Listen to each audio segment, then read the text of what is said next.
Students, today we will discuss poem Amanda, and the poet of this poem is Robin McClean. She is an Australian author and she has written many books for children. She writes children's and young adult fiction. Fiction is imaginary works. Some of her famous books are Hating Alice and Ashley and People Might Hear You. There are many more books, there are many more works by her, but this is what is important is given here. So we come to the poem. Don't bite your nails, Amanda. Don't hunch your shoulders, Amanda. Stop that slouching and sit up straight, Amanda. Now, what the mother says. The poem is mainly about how the parents they nag on children कि वो बच्चों को कैसे टोकते हैं और बच्चे क्या सोचते हैं. So this is given in this poem. तो मदर ने क्या कहा, as the speaker is not given so we assume कि मदर ही ऐसा कह सकती हैं. Don't bite your nails Amanda. अपने नेल्स बाइट मत करो, अपने कंधों को बार बार उचकाओ मत, और ये स्लाउचिंग जो है ये बंद करो, स्ट्रेट बैठो. स्लाउचिंग मीन्स कि बच्चे क्या करते हैं, वो हाफ लाइंग पोजीशन में आ जाते हैं और इसी वजह से जो है पेरेंट्स उनको बार बार बोलते हैं कि आप स्ट्रेट बैठो. Then what Amanda thinks. अब जो पैरेंथिसिस मीन्स ब्रैकेट्स जो दिया हुआ है, अब वो अमेंडा अपने मन में सोच रही है कि काश ऐसा होता. There is a languid emerald sea where the sole inhabitant is me a mermaid drifting blissfully. कि एक बहुत ही जो है शांत ग्रीन कलर का समुद्र होता और मैं वहाँ पे अकेली सोल, अकेली इनहैबिटेंट होती, कोई और मेरे अलावा वहाँ पर नहीं रहता. मैं एक मरमेड होती और आराम से शांति से वहाँ पर पानी में तैरती रहती, कोई भी मेरे ऊपर रोक टोक करने वाला नहीं होता. So these are the things which come to the mind of Amanda. और ये पैरेंथिसिस में दिया गया है कि वो सोच रही है अपने मन में. Then what the mother says. Did you finish your homework, Amanda? Did you tidy your room, Amanda? I thought I told you to clean your shoes, Amanda. Now what mother says. क्या तुमने अपना homework finish कर लिया? क्या तुमने अपना room साफ़ किया? क्या तुमने अपने शूज़ साफ़ कर लिए? तो ये सारी चीज़ें अमेंडा से बोली जा रही हैं और अमेंडा अब क्या सोचती है.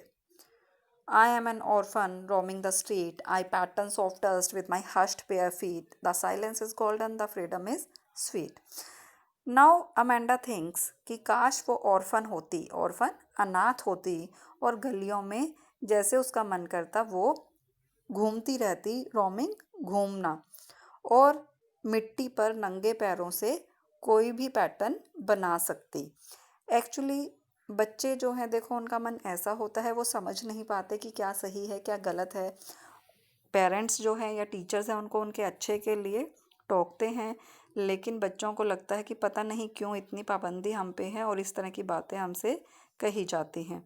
तो ऑर्फन होना बहुत बुरी बात है, उसी को पता होता है जिसका पेरेंट्स नहीं होते, लेकिन जो बच्चा मन है वो शायद इन सब चीज़ों को समझ नहीं पाता. और अमेंडा भी इस तरह की बातें सोचती है कि अगर वो ऑर्फन होती तो कोई उसे टोकने वाला नहीं होता, गली में कहीं भी घूमती, पैटर्न बनाती मिट्टी पर. The silence is golden, the freedom is sweet. और सब कुछ शांत होता, दोपहर में आराम से जो है घूम सकती, और फ्रीडम जो है उसको बहुत ही अच्छी लगती अगर उस तरह की फ्रीडम उसे मिलती. Then what the mother says next. Don't eat that chocolate, Amanda. Remember your acne, Amanda. Will you please look at me when I am speaking to you, Amanda? I am Rapunzel. I have not a care. Life in a tower is tranquil and rare. I will certainly never let down my bright hair.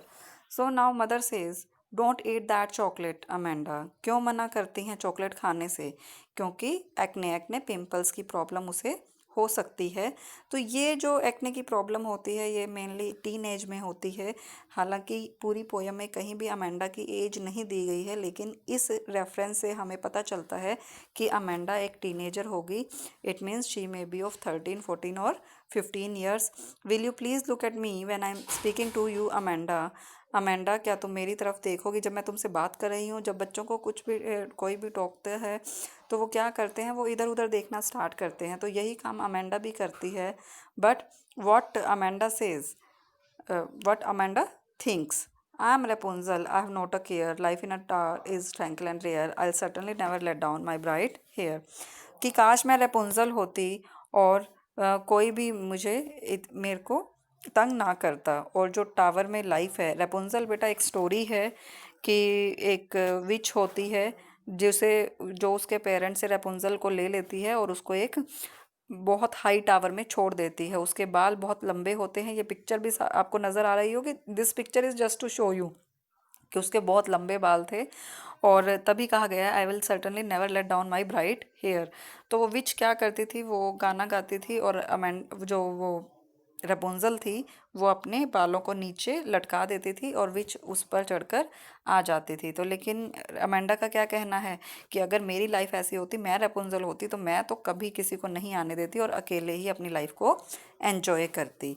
तो जो भी रोक टोक है वो उसे पसंद नहीं आ रही, क्योंकि उसको बस ऐसा लगता है कि बस शांत रहती। लेकिन ऐसी लाइफ भी अच्छी नहीं होती, लेकिन क्योंकि बच्चा मन है वो इस तरह की बातें सोचता है। Then the mother says, stop that sulking at once, Amanda. You are always so moody, Amanda. Anyone would think that I nagged at you, Amanda. तो ये जो सल्किंग है, इस तरह का जो मुंह बनाना है वो बंद करो अमेंडा। तुम हमेशा बहुत मूडी हो, अपने मूड के अकॉर्डिंग काम करती हो, बहुत मूडी हो।